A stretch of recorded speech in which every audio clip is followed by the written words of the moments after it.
Os première.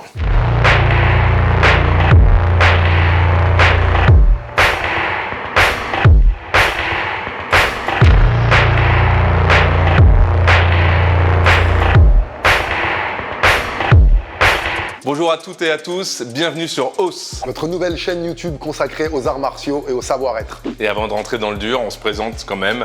Moi je suis Timothy Myrtil, journaliste, donc passionné d'arts martiaux, pratiquant amateur.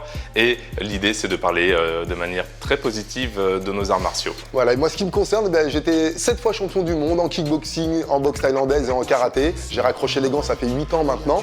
Et la particularité, c'est que j'étais peut-être comme toi, quelqu'un qui n'avait pas confiance en lui, un enfant un petit peu effacé, un peu fragile, interdit de sport. Et j'ai entretenu tout ça jusqu'à l'âge de 21 ans, jusqu'au jour où j'ai cru en moi et j'ai commencé le kickboxing à cet âge-là, et notamment avec le passé martial et des petites particularités que j'ai mis en lumière après avoir accroché les gants que j'aimerais te partager aujourd'hui.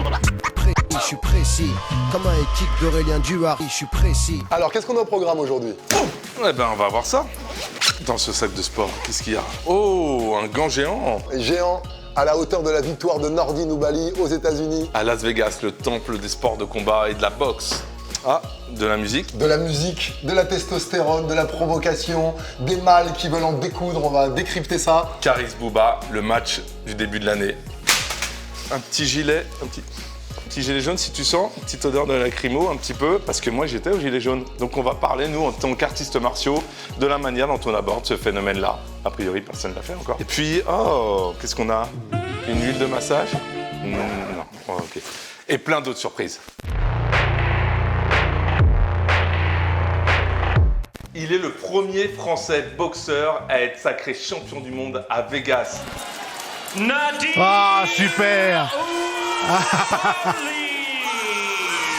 Il s'agit de Nordine Oubaly qui, face à l'américain Warren le 19 janvier à Vegas, a gagné et remporté le combat qui le fait champion du monde WBC des poids coqs. Ça, c'est une super nouvelle pour la boxe française. Eh oui, 12 rounds fantastiques où Ali Oubaly a dominé.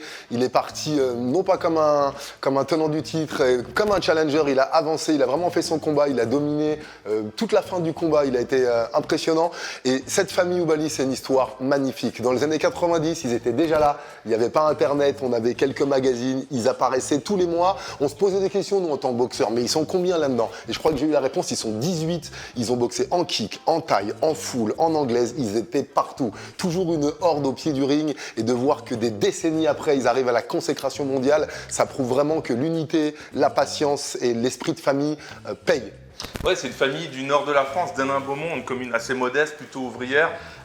C'est donc une victoire du cœur, j'ai envie de dire, à Las Vegas et en même temps devant les spotlights. Tu peux nous dire un petit mot du combat, toi qui as été 124 fois sur le ring? Alors, ce que j'ai remarqué, c'est que c'était impressionnant cette gestion déjà des 12 rounds. Hein. Il avait une condition physique irréprochable, il a été aussi rapide au premier jusqu'au dernier round.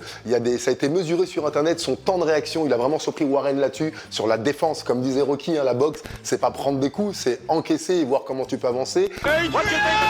Et je pourrais même affiner, surtout esquiver pour pouvoir continuer. Donc son temps de réaction, ses décalages, ça a été vraiment une boxe de très haut niveau. Toujours en appui, toujours vers l'avant, et au moment où il déclenche ce temps de réaction. La rapidité, il y a bien sûr la réponse musculaire, et il y a aussi le temps de réaction qui est très très vif chez lui. Tu boxeras comme tu t'entraînes. Comme tu fais une chose, c'est comme tu fais toutes les choses. Exactement. Question par rapport à Nordine Oubaly. Donc, il y a eu quelques papiers dans la presse quand même.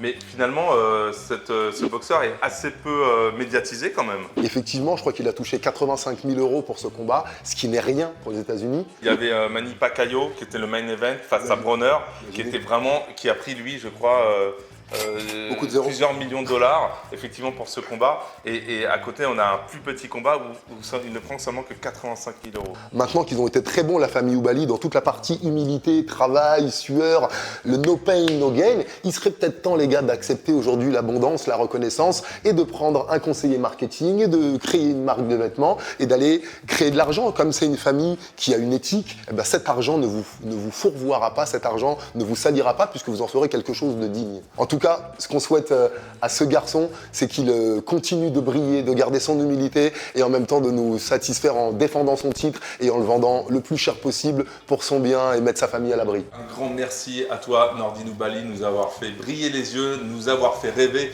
à Las Vegas, encore une fois le temple de la boxe. Et c'était un symbole énorme que d'amener la boxe française à ce niveau-là, là-bas.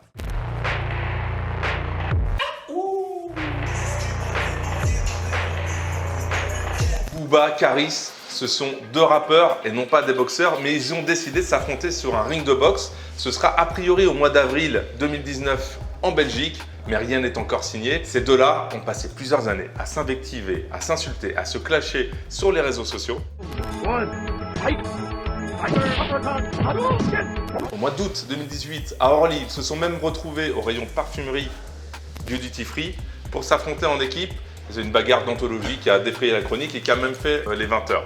Aujourd'hui, ils vont s'affronter sur un ring. L'épisode continue.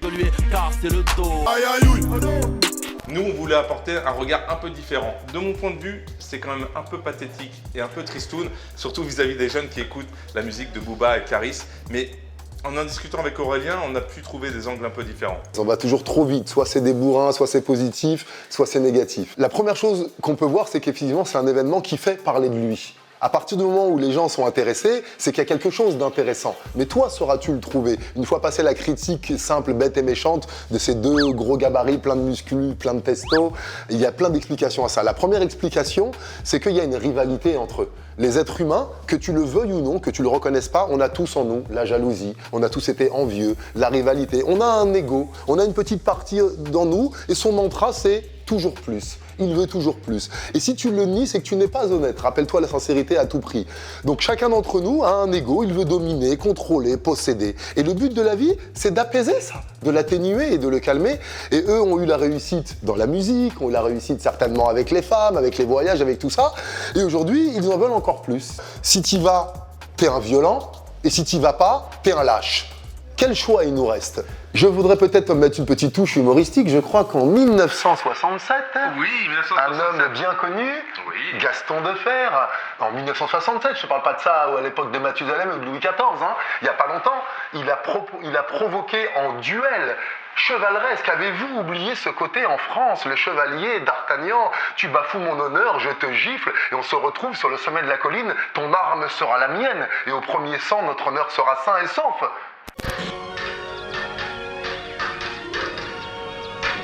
On n'a pas le droit, nous, les gens du quartier, on n'a pas le droit quand notre honneur est bafoué d'en découdre physiquement. C'est un droit et c'est un élan qu'ont les hommes de protéger leur honneur. Maintenant, ce qu'il faut le faire, c'est le légiférer, le cadrer et l'organiser. Que ce combat se fasse ou pas, en tout cas, il y a un élan derrière ça. Il y a deux hommes qui ont des convictions et qui, je vais le dire, qui portent leur masculinité et qui ont décidé de l'assumer.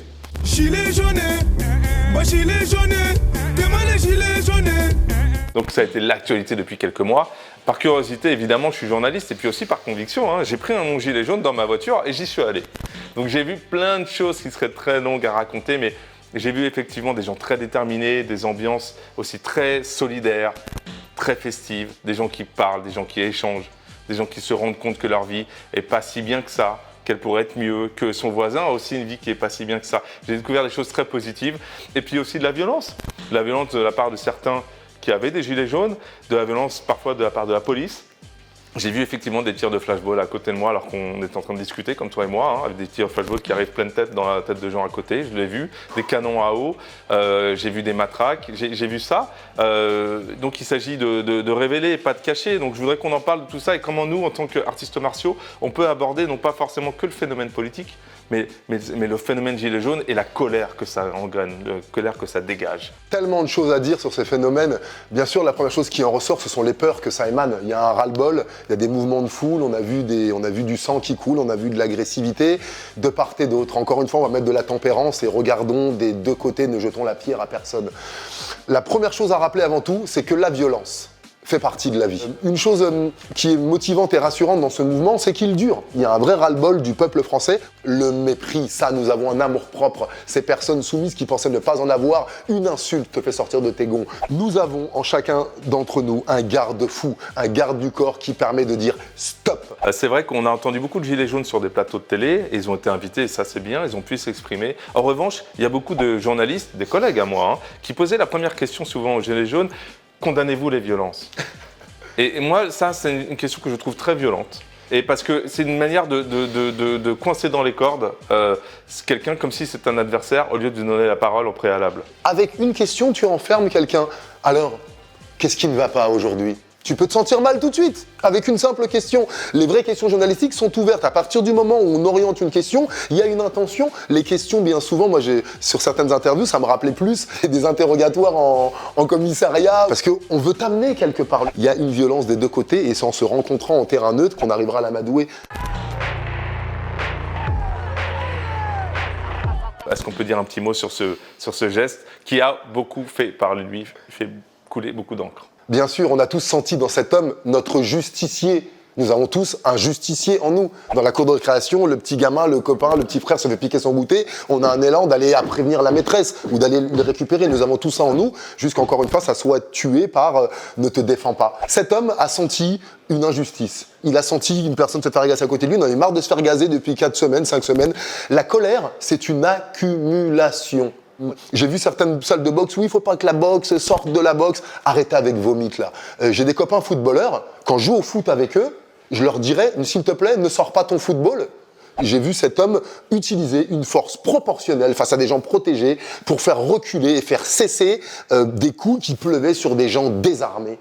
Il y a aussi des policiers qui ont peut-être décidé de retenir leur matraque, des policiers qui ont décidé de ne pas gazer à ce moment-là, des policiers. Et ça c'est important. Et d'ailleurs, Christophe Dettinger, dans ses vidéos, a parlé un peu de ça pour équilibrer. Comme tu dis, les deux polarités sont présentes. On va équilibrer. Derrière l'uniforme, il y a un être humain. Derrière l'uniforme, il y a un être humain. Maintenant, il faut remettre de la responsabilité. Et moi, j'ai vu, pour finir, des gilets jaunes et des policiers qui ne fraternisaient pas parce que c'était dans les manifs, mais qui se parlaient et qui échangeaient. Et donc voilà, on leur souhaite de faire l'unification et qu'un jour ça se passe bien. Bien sûr, c'est le chemin, on est en chemin.